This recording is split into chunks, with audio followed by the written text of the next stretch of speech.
Now, it's pretty obvious if you look online that the Bigfoot movie genre has become heavily saturated with some simply horrible movies. However, I found a particularly interesting one when I came across Frozen Sasquatch, a Bigfoot movie without Bigfoot. It may have Sasquatch in the title, but it's actually about Yetis. The word Bigfoot, Sasquatch, or anything relating to that is never used.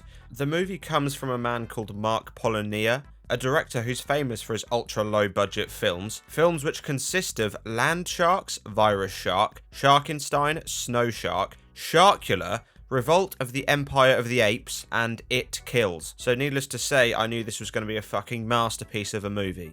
So the movie starts with a scientist talking on a video log about how a Yeti they found has escaped and killed everyone in the lab. We then see the Yeti chasing and killing one of those scientists. Now, the gore effects really aren't that bad considering the ultra low budget. The snow, on the other hand, it's quite obviously just a green screen from YouTube, and it pretty much spans the entire film. You see, due to Yetis being from Himalayan folklore, the film is set in the Himalayas, by which I mean sunny America with a snow green screen. And in an effort to help with this, they've used what is obviously stock footage of the actual Himalayas. However, instead of making things better, this makes things infinitely worse, because the difference between the Himalayas and the Himalayas is basically night and day. We then see the Yeti being chased by, Sherpas. Not joking, by the way, this movie explicitly calls these guys Sherpas.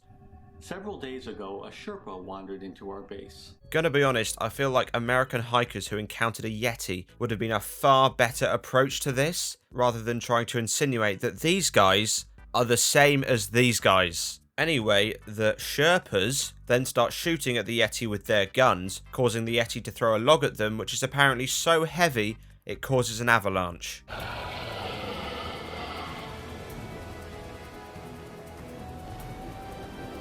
The opening credits then roll with shots of the actual Himalayas, and we get introduced to the main characters of the film, Sheila, Lance, and Jensen. Now, at this point, normally I would tell you something about them, but there's almost nothing to say. However, I will mention the acting, because Sheila is an okay actor, not good, not bad. Jensen is worse, but again, he's not the worst. But my god, the person who plays Lance is on another level completely. He does the same monotone style of acting for the entire film. What's unbelievable is how close to death we are.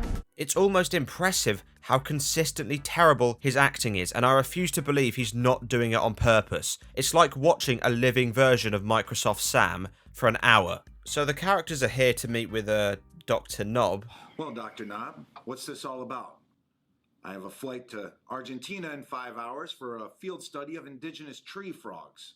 Time's wasted. That is an oddly specific reason to be in a hurry. Also, apparently he just drops this very important trip to go Yeti hunting instead, so why they mentioned it in the first place, I have no idea. Now, my favourite part of this scene is when Dr. Knob has to explain where the Himalayas are to these highly trained scientists. And not only does he use a map which is one of the first results in Google, which might I add has been zoomed in by 200% to avoid the watermark, but it's also still in paint. They didn't take it out of paint before they showed it on the film.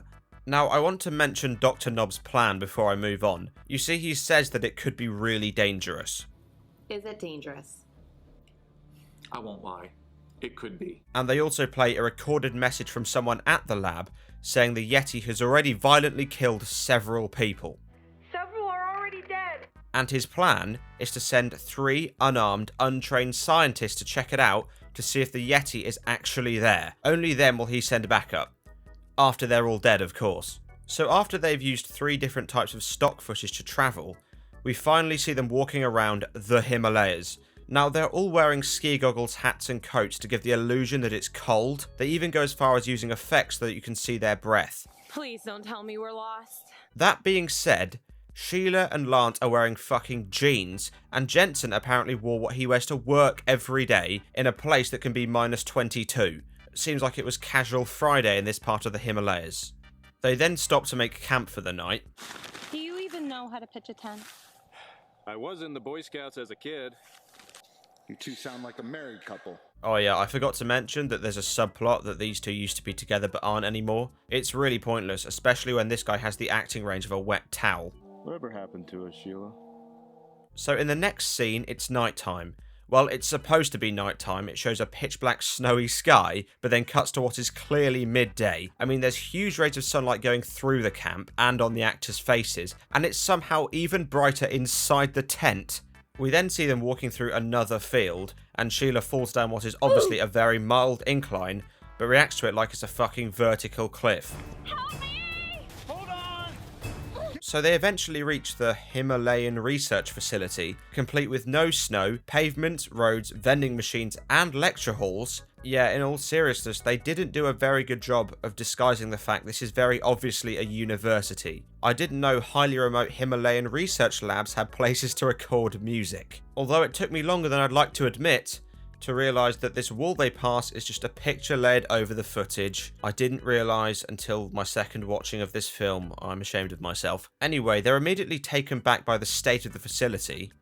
Looks like a hell of a storm blew through here.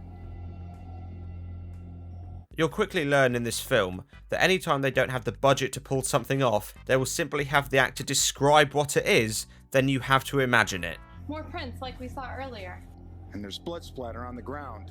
So after 5 minutes of wandering around university hallways, they come across a survivor who does a fantastic job of pretending to faint.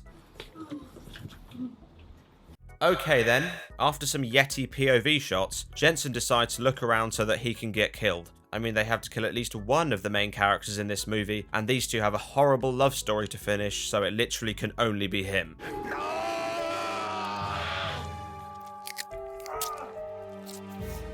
However, he does find the body of a scientist before he dies, and by that I mean he tells us what the body looks like, and we don't really see it, it's just a picture. What's more, in the next scene on a video log we see this guy when he was alive. Now, am I blind, or is this not the same man?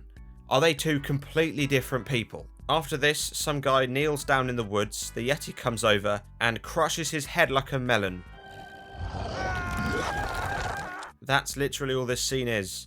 Every now and then they'll show some bloke praying to the Yeti, then he just gets his head crushed. So yeah, that's a thing. Lance, who is now looking for Jensen since he's not responding, ends up finding his body. Where could he be?